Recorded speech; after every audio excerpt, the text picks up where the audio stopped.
तो अगर आप शिव भक्त है तो ये जो हमने जानकारी दी है ये आपको पूरी तरह से अंदर से हिला देगी। आज बहुत ही अहम चीज आपको बतलाएंगे। देखिए, शिवलिंग कभी भी इस आकार का नहीं होता। आजकल आप कहीं पर भी जाइए, किसी भी मंदिर में जाइए, आपको शिवलिंग इसी आकार का प्राप्त होता है, लेकिन इस प्रकार से कभी भी शिवलिंग नहीं होता। मान लीजिए ये शिवलिंग और वेदिका है और आपको ऐसे रखना है। देखिए, ये ब्रह्म भाग कभी भी इस प्रकार का नहीं होता और कभी भी ये आपको लाभ नहीं देगा। शिवलिंग कैसे होता है, कैसे होना चाहिए, इसके विषय में हमें आगमों में उल्लेख प्राप्त होता है। कलयुग में ज्ञान की प्रचंड हानि हो जाती है। ज्ञान क्या है ये संपूर्ण तरह से लुप्त हो जाता है। जिन लोगों को पता है कि हम किस प्रकार से वीडियो बनाते हैं, जिन्होंने हमारे पहले वीडियो देख चुके हैं, उनको पता है कि कितने जिम्मेदारी से हम ये बात कह रहे हैं। केवल स्वयंभू लिंग, सिद्ध लिंग, ऐसे लिंग जिनकी स्थापना ऋषियों ने की है, देवताओं ने की है, उनको छोड़कर कोई भी लिंग इस प्रकार से नहीं होना चाहिए। अगर आज कहीं पर शिवलिंग खरीदने चले जाओ, कहीं पर भी किसी भी जगह पर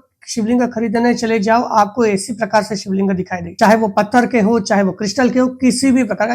इसको ही शिवलिंग कहते हैं, लेकिन ये शिवलिंग नहीं होता। और ऐसे लोग जो जानते नहीं है, जो गलत गलत कमेंट करते रहते हैं। कुछ लोग तो ऐसे होते हैं जो कहते हैं कि भक्ति ही सर्वश्रेष्ठ है। उन लोगों को हम कहना चाहते हैं कि मान लीजिए आगे अग्नि प्रज्वलित है, तो आप भक्ति करके अग्नि के सामने जाइए, अपना हाथ अग्नि के ऊपर रखिए और देखिए अग्नि आपको जलाता है या नहीं जलाता। अग्निदेव आपको तब नहीं जलाएंगे जब आपकी भक्ति भक्त प्रहलाद जैसी नहीं हो जाती, और जब तक आपकी भक्ति भक्त प्रहलाद जैसी नहीं हो जाती तब तक आपको शास्त्रों का पालन करना अनिवार्य होता है। तो अगर आपने हमें अब तक फॉलो नहीं किया है तो फॉलो कीजिए। आगे आने वाले वीडियोस में हम आपको बतलाएंगे कि शिवलिंग कैसा होता है, किस प्रकार से होना चाहिए और उसकी आराधना कैसी करनी चाहिए।